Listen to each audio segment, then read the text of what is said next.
Welcome to Pickup Game. I'm Seth Greenberg. I'm really excited to be joined by Coach Musselman, Coach Brooks, and Coach Smart. We're just going to kind of talk a little bit of ball, talk about things that are going on. But before we do that, like we start all of these broadcasts, and this is our fourth episode, we want to make sure we thank the doctors and the nurses, the hospital workers, the people that move our food chain, the EMT people, and all the people that are sacrificing each and every single day to enable us to have some semblance of a normal lifestyle. Those people are truly our heroes, and really they're the people that are making a difference. And hopefully someone very brilliant will come along and find a vaccine or something to mitigate this terrible virus, and we'll be able to get back to our normal lives. But I really do appreciate you guys being here, and we're just going to talk ball. I mean, I think it's one of the things that we all miss the most with everything that's gone on in the last 2 months is that we missed the opportunity of our teams, of our support systems, of talking ball, of just changing ideas and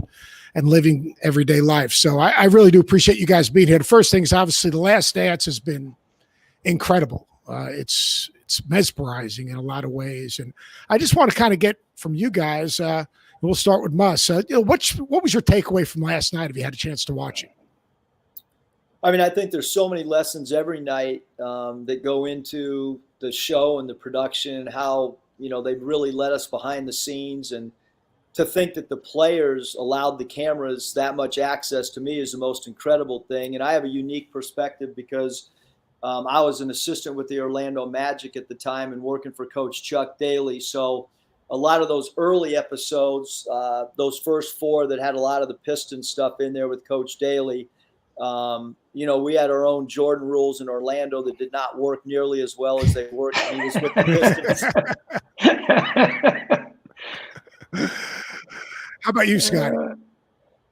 I love it. I love watching it. Can't get enough of it. The crazy thing that everybody knows how hard he worked, how dedicated to the game, how obsessed he was to winning the championship, how tough he was on teammates. But he did everything that he ever asked his teammates to do. But the most incredible thing, I always known that he smoked his cigars after the 6 championships. I didn't realize he smoked cigars throughout the day. You see, like every clip, he has a cigar in his mouth. I said, holy cow. Oh, Shaka. Yeah, it's been just great to use as a tool to communicate with our players about. Obviously, with no games going on right now, it's really the central focus of anyone that loves basketball. So we just ask our players after each week to send us some feedback on what stood out to them, what was the most impactful. And it's been interesting because you get different things from different players. I think the one thing that's been across the board is guys have a level of appreciation for Michael Jordan and even for that era of basketball more so than they did before. Did you guys get caught up how emotional he was about when he started talking about winning? Yeah. Like for you guys, I don't have a team anymore. So like for you guys, do you have anyone like he got emotional when he talked about the sacrifice of leadership and the responsibility of competing? But when he started to talk about just the essence of winning, what was your guys' take on that? Because that kind of moved me last night. I thought the amazing thing was, because they were talking about, him being liked. And that's where I thought he really got emotional was, he was going to put winning and driving his teammates over being a guy that was perceived as being a nice guy and being liked. And, when you're in that leadership type position, obviously that he was, he made a decision that the only thing that was important to him is how to get the win, and not about friendship or anything like that. And so I thought that's when he actually said, hey, let's cut. We need to take a break. Because everybody, all of us would like to be, well-liked or perceived in that positive light. But to him, the only thing that mattered was the W's. That's a good point. Yeah, Coach Greenberg, I think the best thing overall about this whole documentary is that it shows the human side of Michael Jordan, but at the same time shows how superhuman he was as a player and his approach. And, just the emotion. Anyone that had a hard time understanding the competitiveness and the just sheer intensity that he had, all they have to do is watch that clip. And there's a there's a feeling that you get. So that was awesome. Also, I think B.J. Armstrong had a really good point. He said that if you didn't truly love the game, you would have a difficult time playing with Jordan. And to me, we've all been around guys, even at the NBA level, that, man, if this guy just loved the game, if this guy just worked a little bit harder, he would be at the nether level. But it always happens. But you could tell that everybody around him loved the game. They played hard every night and practiced hard. Their practices were just as competitive as their game his will to prepare to win is just incredible. When you say love the game, like, do you think right now, the kid, everyone wants to get to the league. They think it's a rite of passage. I think that's one of the most frustrating things for me is, I just sit and watch a zillion games, and then I listen and hear about all these young guys, and whether it's the NBA Academy or whether it's just a typical freshman Shaka that would play for you. If you asked any of those guys, they think the NBA is a rite of passage, not a goal. Yet, like, to me, like, do the players today love the game the same way, or do they love what comes with the game? And that's kind of I'm sitting there and I'm going, I'm trying to think about the players today. Where do you think they stand? All you guys are still coaching players. I mean, your team, Scotty's probably, you got guys younger than some of the guys that Muss and Shaka. I mean, Shaka, your big guys only stick around for about 7 months. So, I mean, like, where do you guys see that in today's player? Go ahead, Muss. I mean, I think that, I remember being with the Timberwolves when Scotty was there, and there was guys that were drafted then, maybe a Gerald Glass that didn't have the same drive as maybe like the Martin twins did, who played for us at Nevada and were in their rookie year this year. So I think it's hard to just say that today's kids don't want it or aren't as competitive. Obviously, Jordan was even way more competitive than some of his teammates in Chicago, which is why he was trying to push and prod. And you saw the Scotty Burrell stuff. And but I in my 5 years of coaching college, I've been around some incredibly determined people, like I said, the Martin twins and Jordan Caroline and guys that are extremely motivated. But I do think that players don't understand how hard it is to not just make an NBA summer league team, but how hard it is to stick in the league. That, to me, is the hardest thing to try to convey to today's young players. Even we have a couple guys that are in the draft right now. They're testing the waters. One of them, the other one's got an agent. And I said to one of them, like, what's going to happen if you don't get drafted? And do you ever think that in 12 more months, there's going to be another 60 players that are drafted?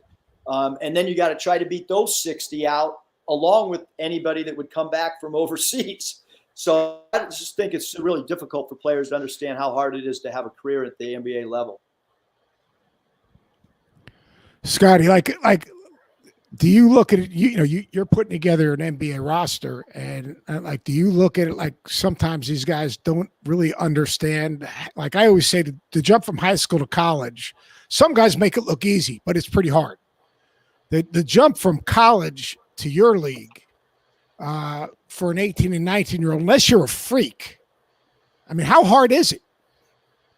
I mean, Coach Muss has a good point. I mean, it's so difficult to make the NBA. I mean, every year there's 60 new players, European players. It's a global sport. It's a global league now, and it's hard. I mean, you see it every year. You have to make these tough decisions that down to the last roster spot or the last couple of roster spots that you have to cut guys, and you're thinking to yourself, man, this guy still has 2 or 3 years of college.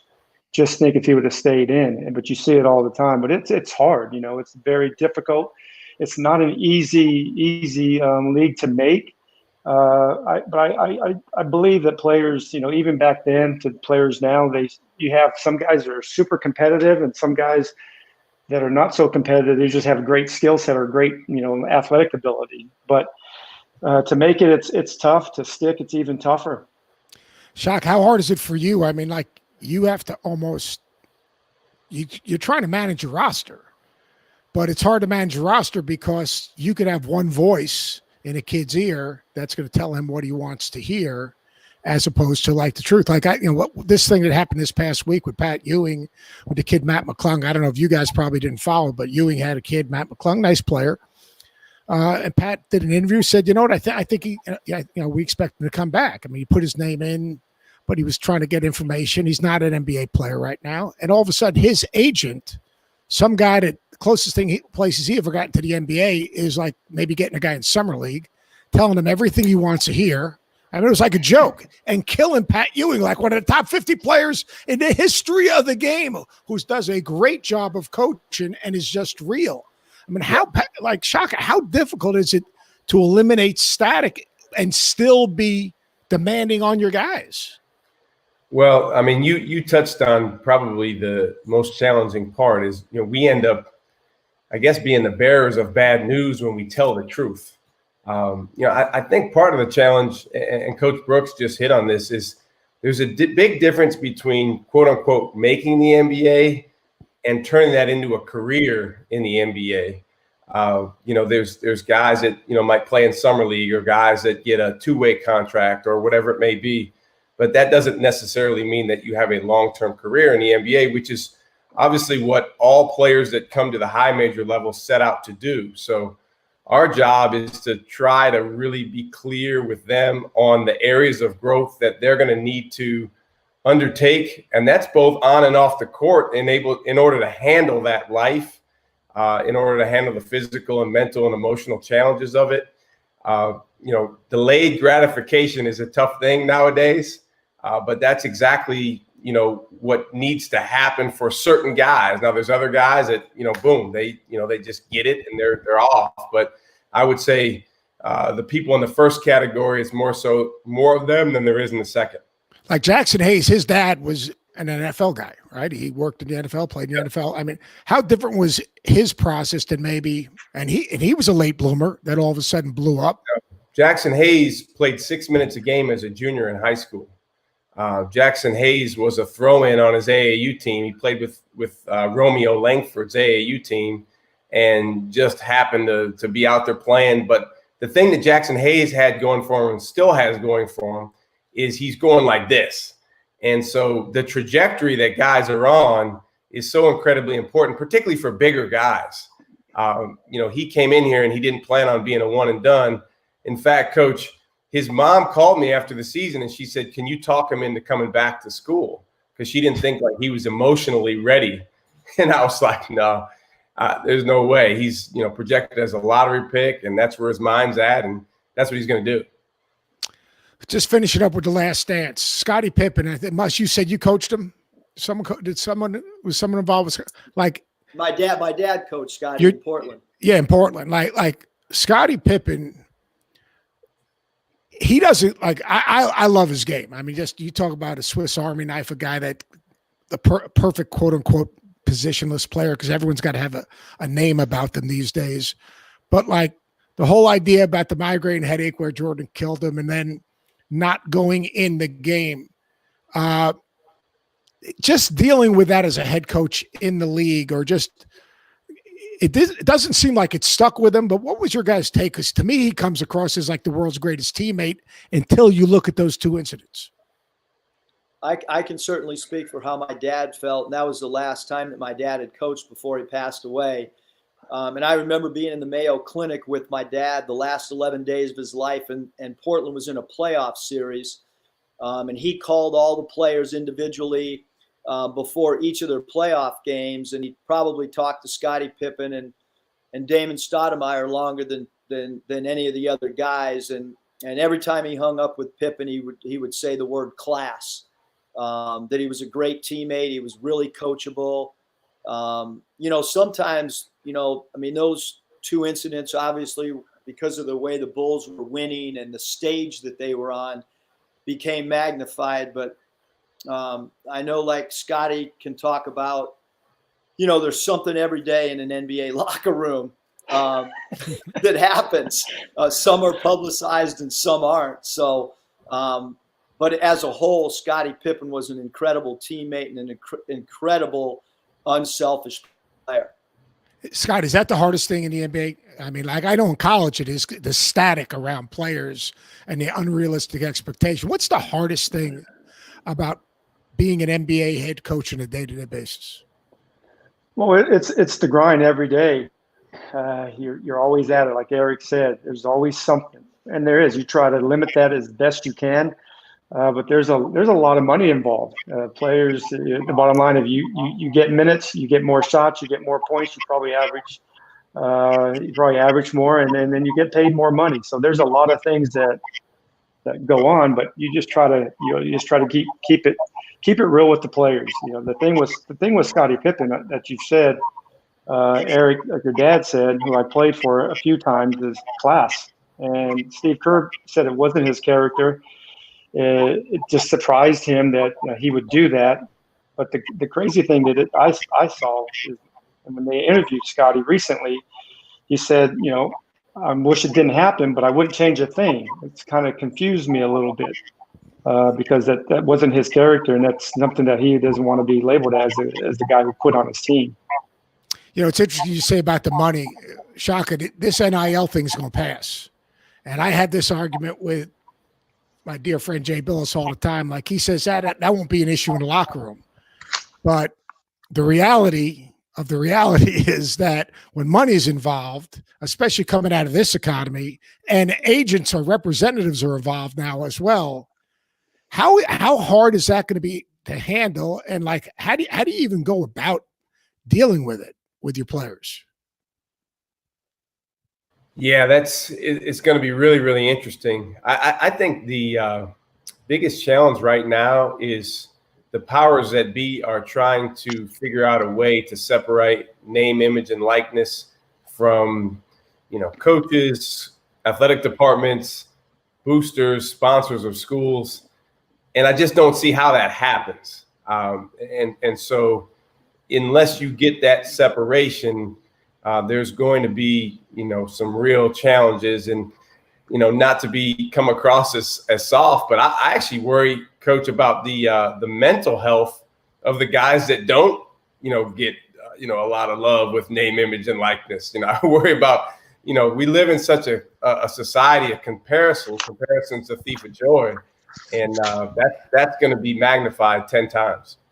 I'll tell you, I really believe the name, image, and likeness, and I know I'm interested on your take because you're a big social media guru now, or Danielle's a social media guru, and you've just kind of riding that train. But like to me, where the money's going to be made is in social media. Where the money's going to be made is as an influencer.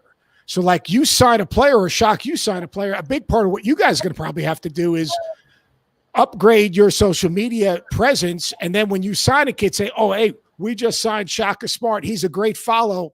You got to follow him. So now all of a sudden he's got 1 million followers and he can monetize that.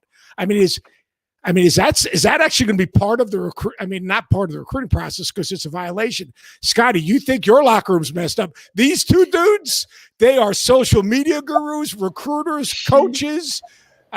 Boss, how do you look at that? I'm just trying to get on and follow my daughters and my son on Instagram. Gosh, you guys, I don't know how you guys do it. I do think with the with how many followers you have, with what your personal brand is. There's already been football programs that have hired outside, sources to try to help brand individual players. Georgia Tech football, Nebraska football I've read about. And certainly by how many followers you actually have. And it could be someone on the gymnastics team that has more followers even than someone on the football team. And so I think automatically people think that it's going to be about just like the basketball or football, but there's going to be people on campus that have more followers than you would expect. And those are the people that are going to get hit with the, maybe more commercials and so on and so forth. You mean something like this? If we could bring this sound up, this is priceless. Max, can you bring that sound up? Well, we need some sound. This is priceless if we can get some sound on it. I think he's got to go. Max, you have to go to a full picture. Anyway, Muss's social media stuff is absolutely hilarious. Let's see if it's going to work now. Put a sub in. We need some depth. Oh, my. Timeout. Call a timeout. You're on a 2-0 run. Call a TO. I know why we're down at the first media timeout.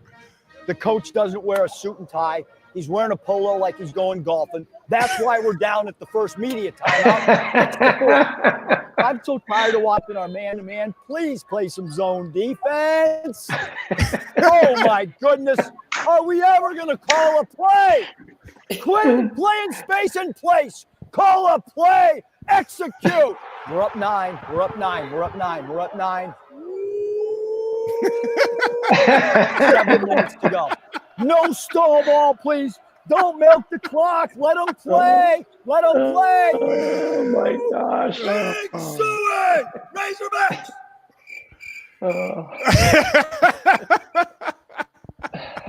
That is priceless. Oh, my gosh. That's unbelievable. You know what's funny, Coach Greenberg, is when you've been fired enough, then you just don't really care, and you do silly stuff like that. Shaka, are you guys going to change how you deal with it? Shaka, you going to change how you guys do your social media? Because like Duke spends a ridiculous amount of money on their social media, like ridiculous. Yeah, to me, and maybe I'm a little bit behind on it, but I really think it's more about quality and content than it is about necessarily quantity. I know, to be an influencer, it's about how many people you have following you, but if you look at the long term for these guys, it's about who are you about, and what are you trying to promote out there. So it's definitely something that we've talked about a lot, and something that we're going to have to be much more involved in. Yeah, it is amazing how this whole thing has evolved. Speaking of evolving, all right, Scott, you and Muss are kind of connected at the hip through his dad. Why don't you kind of share? You played for the real Coach Musselman. Give us a good Bill Musselman. There's so many. I have a story from when I was in Pittsburgh. There's so many stories. Like, he had me totally confused. I knew nothing about basketball when he was teaching the matchup zone at this clinic in Pittsburgh. I walked out and said, I have no chance to be successful in anything I do because I could not understand this clinic. And I talked to him after, and he goes, come on. And I was like, my head was spinning. What's your best Coach Muss story? Well, and Eric knows this, I wouldn't be in the position I'm in now if it wasn't for Coach Muss. He was tough. I played my first year of playing professional basketball was 1987, right out of college. And Muss was the coach of the CBA team in Albany, New York. And he's a hard negotiator. He negotiated my first contract. I think I made $6,500. But you know what? I would not be in this position. He taught me so many things about being a pro. And the biggest thing I take is toughness.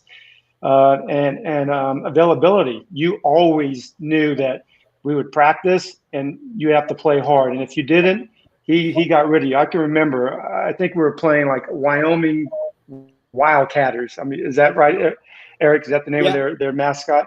And the player that I was playing against was Boot Bond. Boot was really a really talented player. I heard of him, played against him in the CBA, but he played at Pepperdine and he was really good. I twisted my ankle so bad in like the middle of the second quarter, and that thing blew up like that. I'm at halftime, and in the old Armory, you're down there, you're taking a leak at halftime, and the fans are right next to you. Say, man, good first half, Scott. Hope we close this game out. So I'm going down there. The fireman is retaping my ankle, and it's swollen up. And I'm like, there's no way I can play. So Coach asked me after the halftime, very emotional speech and game preparation or game adjustments. He said, "Scott, you playing?" I'm like thinking to myself, "Am I playing? I can't walk. You see me walking to the." He said, "Are you playing?" I said, "Coach." Then he just looks at me. He says, "If you're not playing, you make sure you go see Mary tomorrow and get your ticket to flight back home to California because we don't want you on this team. You're not tough enough to play in this league." And I'm like, "Okay, I'm playing, Coach." I played the second half and played the rest of the year. We ended up winning the championship. But there's so many stories about him that way. I mean, he was tough. but he was fair, and he was a lot like Michael Jordan. If you loved the game and you played hard, he was going to do everything possible to get you in the NBA. Mus, what's your favorite story from your dad? There's so many. Because Scotty's on right now, and Scotty can kind of elaborate. So Scott was rooming with Scott Roth. Scott Roth and I were high school teammates, and they were both on that Albany team. And I think at the time, the goal for that team was to try to go undefeated, to go 50-0. And I mean, it sounds so wild because you're playing 3 games in 3 nights, sometimes 5 games in 7 nighs. You're flying commercial. And I think they started off maybe like 17-0. And my phone rang, and I was a senior in college at that time at the University of San Diego. And it was Scott Roth. And he said, "Eric, your dad has lost your mind. His mind. You need to get a hold of him. He continues to call Scott and I." And so I don't know if he was calling you guys at 4 a.m. and Scott Roth was crying and said, we're 17-1 and like the world's coming to an end. So I don't know, Scotty, if that's true or not. But that's true. He was throwing his brown leather jacket all over the place, drinks all over the place, and he was yelling out, "Who in the blank have you guys beaten?" And we're looking at each other. Well, we played just about every team in the league 3 times, so we played the entire league. No, but he wanted to, Eric. He wanted to go 54-0, and we talked about that from day one. We ended up going 48-6, winning the championship. But he had that vision, and he actually had us all believing that we were going to go 54-0. That's unbelievable. Hey, Shaq, how hard is it now? Your teams have always played their tails off. I mean, now the VCU teams had a personality of their own. I mean, they had the biggest chip of anyone. That's because I would never schedule your ass, but that's another story.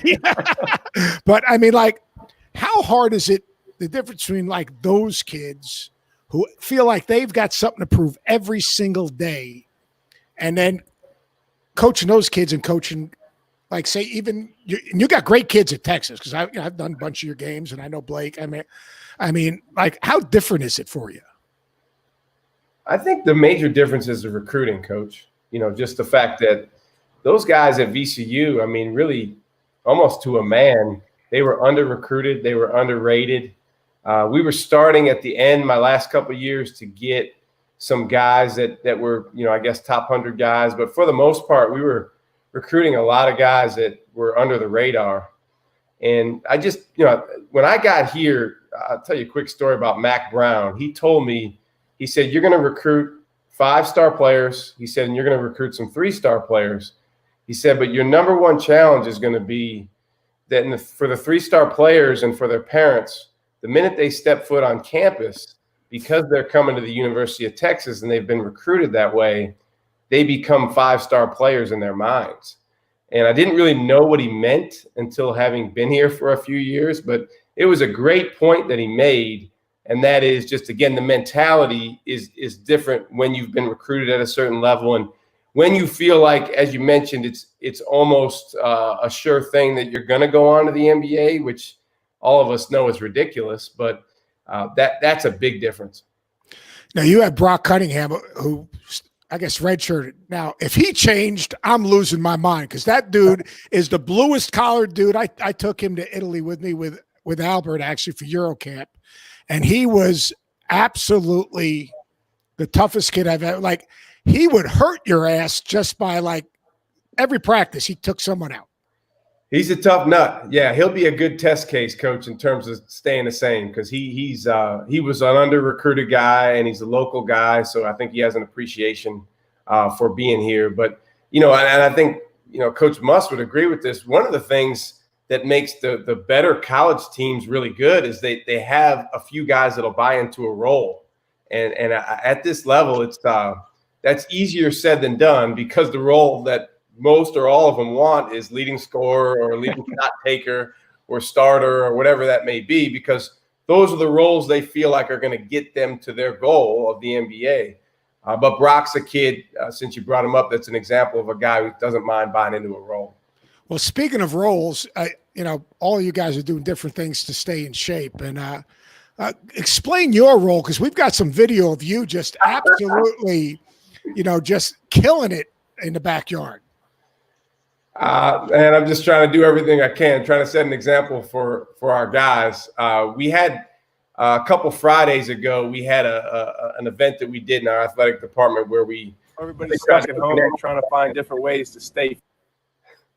So we really tried to connect with the fans over social media. And one of the things our sports information guy brought up was maybe, show them what we're doing workout wise. So we're doing a little challenge. It's called the 100 Burpee Challenge.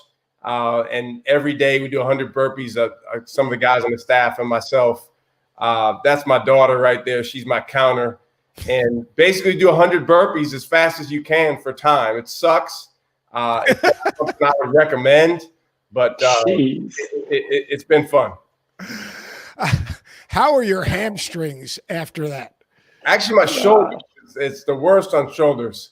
There's a guy named David Goggins. It's like this ridiculously crazy motivational guy, military guy, and he basically just ignores all of his pain.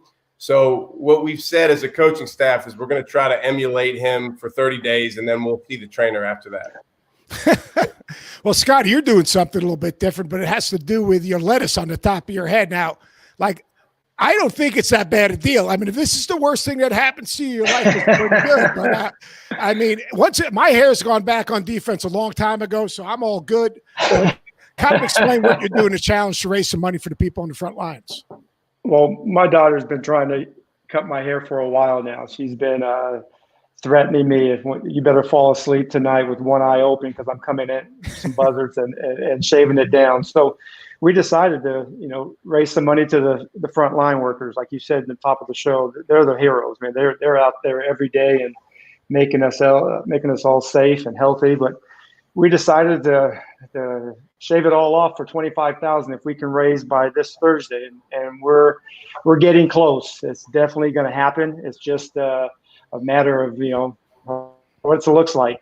She's talking a lot of garbage right now. It's going to be an interesting look. I'm hoping that she just takes it easy on me, but she's ready. She's ready to cut it all off. She's looking forward to Thursday. Are you we going clean like Chrome Dome? Like hair completely back on defense? I'm not so sure we're going about as clean as you, but we might get it. We might get a little bit. I'm worried that you never know what's in here, man. It might be like scars and bumps and lumps and all throughout the years, but yeah, hey, it's going to be for a great cause, and hopefully that it grows back, in time for this season. Now you had Rui Hashimura this year, pretty special. Yeah. What was he like? You're talking about the maturity of having a guy who kind of invested a little bit in his career, came over as an unknown. How's he been to coach? Terrific. The maturity, the consistency he has as a young player is pretty phenomenal. He's like we went to training camp. We weren't trying to give him the guarantees for spot. We were going to make him work for everything, and he did. He earned it. He started for us, and from almost day one, it was 14-7 every night. You can count on 14 points, 7 rebounds, but consistent as you come for a younger player that I've seen in a long time. The future is obviously going to be very bright for him. His teammates love him. His teammates love him because he works hard and he puts in great work. And his game's going to continue to improve. He's just starting to pick it up. He hasn't played a lot of basketball. Talking to Coach Few, he didn't speak much English his first year, his freshman year, but now it's pretty good. He does a great job of communicating with his teammates, his coaches. But he's going to be a really good player for us for a long time. All you guys, how is it dealing with, how do you stay connected with your team now? I'm not sure if you have anyone on campus, Eric or Shaka or Scotty. I don't know if your practice facility is open. Actually, they're talking about DC being closed for a good long while. How do you, Eric, how do you stay in contact and kind of still continue to impact your guys? Well, the timing with college basketball was, we were at the SEC tournament, played one game, won the game, getting ready for game 2, and all of a sudden everything's canceled. We get back on campus on a Thursday, and everybody was gone by Friday. And so we kind of had a natural, what I kind of felt like a 2-week time period where we could let the guys be alone. Then we did 2 Zoom meetings with the team. And then they rolled right into dead week, and then finals week just ended on Friday. So we have not had a lot of contact with the guys just because of 2-week break, then the finals segment. But we're really this week going to start diving into a lot more Zoom meetings with guys. I've been FaceTiming guys almost every night individually. Try to get 2 guys a day, sometimes 3 guys a day. And then with the recruiting, it's been the most competitive off-season recruiting for transfers because we've been so involved the 4 years at Nevada in transfers, but nothing compares to what the transfers have been like this year. Actually, I think there's a lot of guys that are being over-recruited or their roles are being kind of maybe over-exaggerated for what they're really going to be in reality. And I think the transfer market going forward, when you look back at this year, there's going to be a lot of different decisions made in the future. But again, I think the only way that we can really get with our team, because they're not allowed on campus, is just through FaceTime and team Zoom stuff. Well, you've also had a couple of practices. So we had, I mean, if we showed the one video, we got to show the other video because I thought it was one of the best practices you've ever had.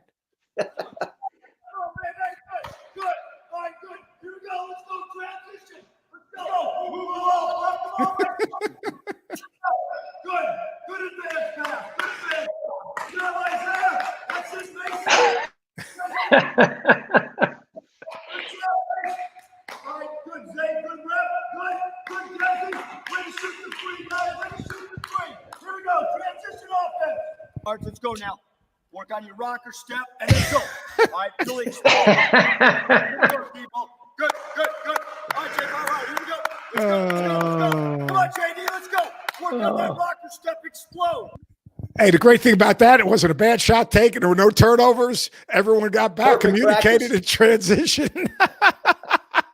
Best practice I ever had. That's great. That is too good. What anything you guys on the serious note, anything you guys doing differently now, like Shaka, anything you do differently to make sure your guys are staying the course, whether it's guys home and it's a burden on their families, whether it's, making sure guys have food to eat, or, because a lot of times, I'm talking to coaches all around the country. Some of these kids are going home and they're not as good a situation as they are when they're on campus. What kind of things can you do to help them, their families? What's the NCAA allowing? We're trying to be as proactive as we can within the rules. Our athletic department created a student athlete emergency fund to help some of the kids that are in tough situations. Because you make a great point.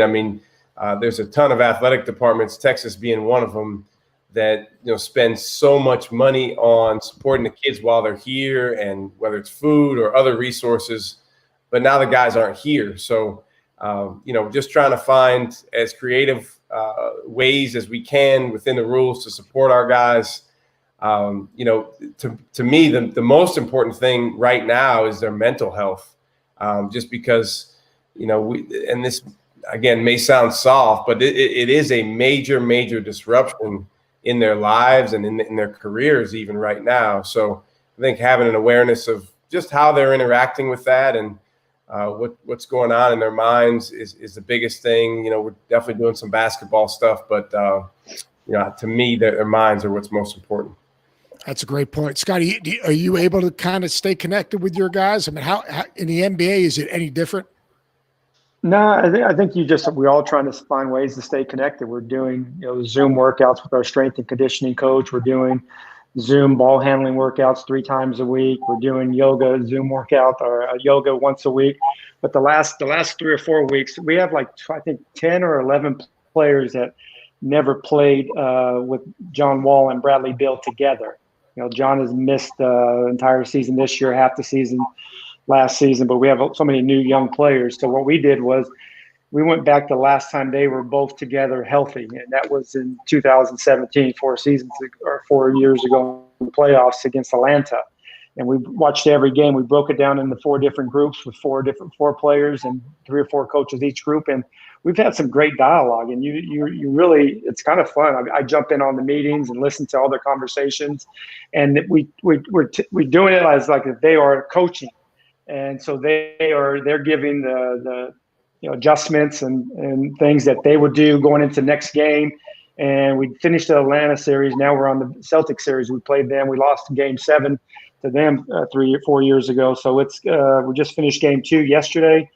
So it's been quite a great experience to see all of our players really look at the game differently. I think that's so important. Like, one thing I've started speaking to some university teams, and one thing I'm really emphasizing and just trying to, I did it for myself, is getting in a routine. So like each night I try to make a list of things I'm going to try to get done the next day. And then at the end of the day, I check, each time I do something, I kind of check it off in my mind and I look at it, I check it off and I say, you know what, at the end of the day, at least I feel like I accomplished something. And to give guys a sense of accomplishment when, if not, like sometimes, like I have friends say, call me up and say, what day is today? I said, well, it ends in a Y. I'm not sure what day it is. I think it's Monday. It could be Sunday. Maybe it's Tuesday. But to give guys a feeling of accomplishment and to give them a goal. I mean, like we all live in goals. I mean, give them a goal. And the other thing I think is really important, your guys, Scotty, obviously are very fortunate. They're in the league. Even all players have opportunities. Like I'm trying to tell these schools to go and reach out and touch someone's life that's had an impact on their life. That maybe they haven't talked to in a long time. Kind of a sense of gratitude and someone that maybe needs to hear a voice. Maybe it's an older coach or, maybe it's a former teacher or someone, just to try to put their, to make sure that they're touching someone else's life. I'm sure that someone's touching their lives, but I think it's really important, especially now, to impact someone else's life in some positive way. And just a phone call, not a text, because a phone call to hear a voice, I think, is something that is to me really, really important to what's going on. Where do you guys just in general, this is just a broad base, where do you see, I guess Eric and Shaka, it might be a little different than Scotty, the G League Academy? I mean, like to me, I have strong opinions on it, but I don't have a coach and I don't have to have a filter. I think it's wrong that they're trying to recruit kids right out of commitments. That's just me. I think it's wrong that and I said this last week, that they're acting like this is the only path. Well, for the last whatever number of years, you have 4 big guys in the NBA right now, or 3 or 4 big guys in the NBA, Shaka. I mean, I just think how do you deal with that as a college coach? And, just in your heart of hearts, what do you think? Certain guys don't want to go to college. I understand that. But in a big picture, good, bad, indifferent, how do you think it plays out? I guess I'll go with you, Scotty, first, and then I'll let those guys chime in. I mean, I really don't know how it's going to play out. I know this is probably the easy out for the question. I just don't know enough about it. And I know there's so many different ways that players want to get to the end game of the NBA. I believe in the college experience. I believe in the systems in place, but it's not for everyone. So this definitely gives them options that, because you don't want a kid that wants to go to college just for 3 or 4 months and then leave and then try to jump into the NBA. So I think the options are good. Mus, you've seen both sides of it. Yeah, I mean, I'm one of the probably few guys that's coached in the G League, coached in college, coached in the NBA. I agree with Coach Brooks that I really like the system as it is right now. I think that I look back as a 55-year-old man, and my 4 years in college are the 4 funnest years of my life. And I think even if a player is going to go play basketball at the collegiate level for 1 year, he experiences the college life. The G League is if it's actually a G League team that's in the league, which we know that's not the case. I don't know how playing 12 or 14 games, how that really helps a player develop. I know you can dribble around cones and you can do, practice all you want, but I still think the best way for a player to get better is to play in games and to play at Texas in that environment, in that conference, to play at Arkansas in the SEC. I know that is a lot higher preparation for an NBA player dealing with the media after an SEC game or dealing with media in Austin, Texas is a lot more preparation wise for an NBA than it is dealing with a media one guy after a Bakersfield Jam game, or no media members after an Idaho Stampede game, or playing in Casper, Wyoming for the Wyoming Wildcatters that Scotty mentioned in front of 9 people. Like there's 20,000 people at Bud Walton Arena. I think that's going to prepare you a lot more than playing a G League game in front of 14 people. Shaka, you had one of your guys they tried to recruit. I mean, how hard is that to deal with? Yeah, it definitely changes some things, and I think that it's important for us as a group in college basketball to really think through the ways in which we want to maybe adjust how we approach recruiting, because now you're not comparing apples to apples anymore. You're comparing apples to oranges. I think these guys make a great point. There's no one option that's perfect for everyone, but at the same time, I think it's also important to understand the holistic development or the holistic readiness that guys need to have to be successful, to have a long-term professional career. And it'll just be interesting to see over the next coming years how people will be able to look and see how kids get prepared, in that pathway or that group compared to how they get prepared for us. I mean, let's face it, there's some guys that they could go any route and they're going to be successful long-term. There's other guys, it doesn't matter what route they go, they're not going to be successful in the NBA, but it's those guys that are maybe in that in between. Those are the ones that, are going to have to make a really, really informed decision on what's best for them. See, it just scares me that you're going to have a group of guys like, all right, look, like Zion Williamson was a no-brainer. If a kid just flat doesn't want to go to school, that's one thing. But we devalue education. We also devalue the opportunity to go back somewhere. And we also we've always made it so sexy to think, well, if you go to G League Academy, you just go to the NBA.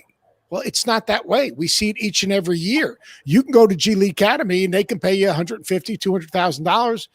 What if you're the 8th man on that team and you're making $150,000 and now 8, 9, and 10, they're not playing that much. All right.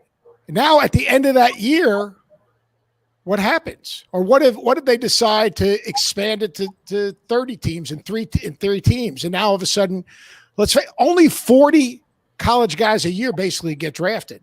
20 of them are from Europe. Like my biggest concern is we've got to find a way that what's in the best interest of these kids, and maybe 1 or 2 kids, they can go and make it. The masses, and I think Scotty, you said that's an exclusive club, man.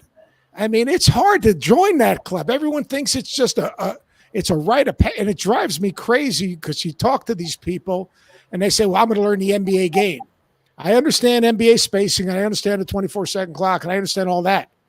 But the stuff that college guys do every single day with their players is teaching them how to play, compete, be responsible, and be good teammates. And it kills me that people are undervaluing all of that. And maybe that's me Coach, being a college guy. Coach, the tough thing is I think there's been such an incredible emphasis put on the guys that are one and done. And then even before that, guys like Kobe Bryant or LeBron James that went straight to the NBA. But like you said, those guys are generational talents. Coach Brooks, Coach Kevin Durant, that's the guy that everybody here at Texas, looks at as kind of the model. But last time I checked, there hasn't been another one that's come through here. So the tough thing with basketball, I guess it's more subjective than maybe certain other sports, where certain people think, well, maybe I can be that. Maybe I can go and be like that guy. Well, no, you can't. You're not him. You got to go about it a different way. And there's nothing wrong with that. There's nothing wrong with being in college for a little bit longer, or maybe taking a little bit of a different route than those guys took. I do think, Coach Greenberg, as everything's evolving, new G League team is new. Yeah, I think the college game also can't be stuck, and we need to evolve too. Like maybe we need to have a shorter shot clock. Maybe we need to be able to advance the ball. Then we can talk to players about, hey, our rules are unified with the NBA. Maybe the game needs to be 48 minutes instead of 40. At least those type of things have got to be in discussion, I think, because the world is always evolving. You know, think about what the G League used to be. It used to be 12 teams. There used to not even be a G League team owned by the NBA. It was the old CBA that was an independent league. Then it was 12 minor league NBA teams. Now it's everybody's got one except for Denver and Portland. And so as the basketball world's evolving and European basketball is improving, we've got to adjust our rules to maybe more unified with the NBA to help prepare players for that level. No, I agree with you there, Mas. We've got to be forward thinking, but we've got to find a way to bring all the people, all the partners together and say, like, what's the best interest of the kids? Because, like, my concern is we're going to have, I don't would say a generation, but a group of players that really have nowhere to go back to. They could say they're going to pay for their education, but education is not mandatory. So they're saying they're going to pay for their education, but you guys know how hard it is to make sure these kids understand that academics are important. And you know what? Put good days on top of each other, get to class, do the right thing. Eventually you're going to want to come back and earn that degree. And you have something to hold over their heads, so that they can continue to move forward.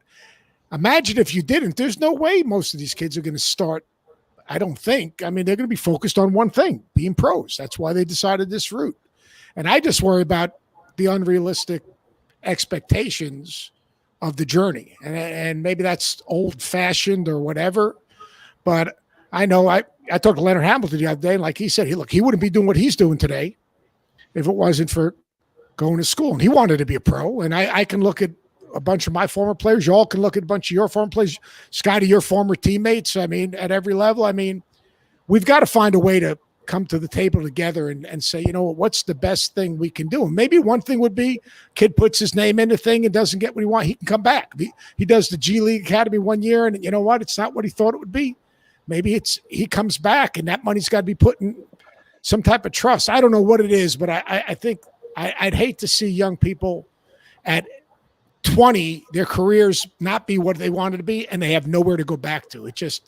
That's one of those things that just eats at me, and it just doesn't seem right for some reason. So, we'll see what happens with it. Seth, I got just to add on to that. The thing is, like you mentioned, it's the journey of an NBA or the journey of a basketball player is what makes you an NBA player. And to go that high school route, the college route, the NBA route, and a lot of these kids, I think they're getting some bad advice. There's only 24 All-Stars in the league, and there's probably maybe 4 or 5 other guys that probably could make the All-Star team, and there's like 420 role players. And in order to be a role player, you got to go through this journey. You don't just get picked, okay, this guy's going to be a role player. You got to have those scars and those battles and those experiences that the college programs teach. And whether, I'm not saying don't go to the G League, but that's all part of that journey to make it to the NBA. You don't just make it by saying, I want to be an NBA player and, waking up one morning just because you had this dream that you're going to be one. It's the battle. It's the work. It's the journey that you have to go through in order to become an NBA player. That's a great point. That's great. I really appreciate you guys doing this. I mean, it's, to take time out of what you're trying to get done and just talk a little ball and kind of use it as a little bit of a diversion. And, most important things, all need to stay safe and set a good example for the people in our communities. And, no surfing for you, Scotty. Stay the big breakers in Newport. I mean, it's really important. Don't get lost in the woods, Muss. I mean, don't over-exercise, Shaka. You're in good shape. You make me feel bad. I'm walking 10 miles a day with the dog. I go to walk with the dog these days. He turns to me and said, go on your own. I'm done with you. So, but we do really appreciate you doing this. And also, I'll tell you what, there's going to be another HallPass show, Basketball Jones with Mark Jones, which I think is going to be unbelievable. I think he's going to have Mike D'Antoni tomorrow. Starting May 12th, which is tomorrow. So tune in to Basketball Jones with Jonesy. Jonesy's the best. And the great thing about Jonesy's is, you're watching The Last Dance. I mean, the man was a trendsetter in terms of his style and the ties and the lapels. I mean, he was better dressed than Jordan. I mean, it was unbelievable. But I really do appreciate you guys doing this. Stay safe and take care of your families. Appreciate you guys. Thanks, Coach. Appreciate it, guys. Thank you. Coach.